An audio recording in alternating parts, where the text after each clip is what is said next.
They sat my 9-year-old daughter at Christmas dinner on a flimsy folding chair shoved right next to the trash can, like that was where she belonged. Everyone else kept eating, plates clinking, fake laughter bouncing around the room. Not one person blinked. My little girl sat there staring at the floor, her tiny shoulders curled in on themselves. Then she quietly stood, walked straight to me and whispered, "Mom, can you do the thing you promised if it felt bad again?" And I did. 5 minutes later, my mother was screaming. Honestly, I should have seen it coming.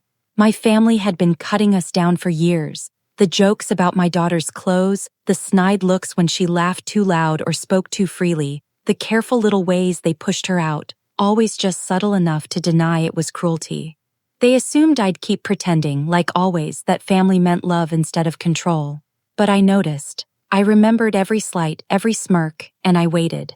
That folding chair was the last straw.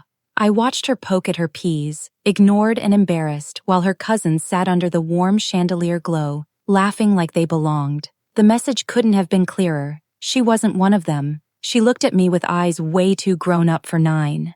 That's when she asked the question we'd practiced on the nights she cried after family gatherings. "If it feels bad again, Mama, will you do something?" I had promised her I would, so I did. I didn't scream or flip the table. I just stood up, excused myself, and walked down the hall into the den. There, in a drawer, I had a file I'd been building for months. Every family secret carefully tucked away, bank statements, screenshots, photos. I always swore I wouldn't use them unless they went after her. But that night, they didn't just cross the line, they torched it. Here's what I had. My brother, skimming money from the family business enough to look like sloppy bookkeeping, but enough to catch the IRS's attention. My sister, having an affair with a coworker, exposed in screenshots she once sent to me by mistake. And my mother, the one who preached dignity, borrowing money from neighbors and never paying it back. I had their angry texts, their warnings, their frustration. Alone, they were bruises. Together, they were a weapon. I walked back into the dining room calm and steady. My daughter's plate was still full, her little fists twisting her napkin like it was a rope keeping her from drifting away. I leaned down, kissed her forehead, and whispered, "It's handled."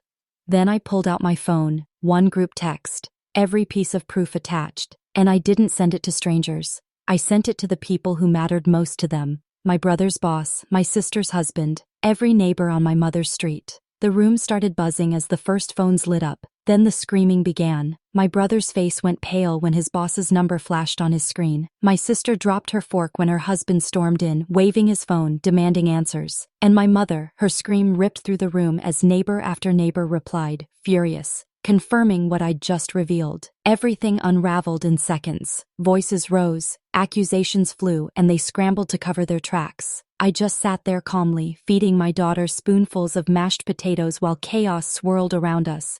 Finally, my father pointed at me, his voice shaking. "What did you do?" I looked him dead in the eye. "I told the truth. The same thing you punished a 9-year-old for." The whole table went quiet.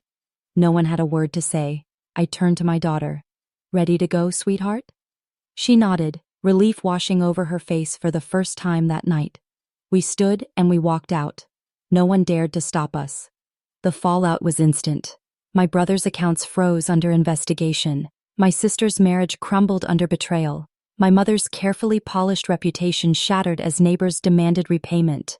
They called, they begged, they threatened. I blocked them all. Do I regret it? Not for a second. Because when they shoved my daughter into that folding chair beside the trash, they told her she didn't matter. And when she turned to me, asking if I'd keep my promise, she gave me the chance to rewrite that story. So I did. I showed her silence isn't strength, that family doesn't mean immunity, that love means protection, not sacrifice. That night, as she curled against me in bed, she whispered, "Mama, thank you for doing the thing." I kissed her hair and whispered, "Always." That folding chair is probably still somewhere in their dining room, shoved in a corner now. But to her, it will always be the night she learned she wasn't disposable. They called her a disgrace. I showed them what disgrace really looks like.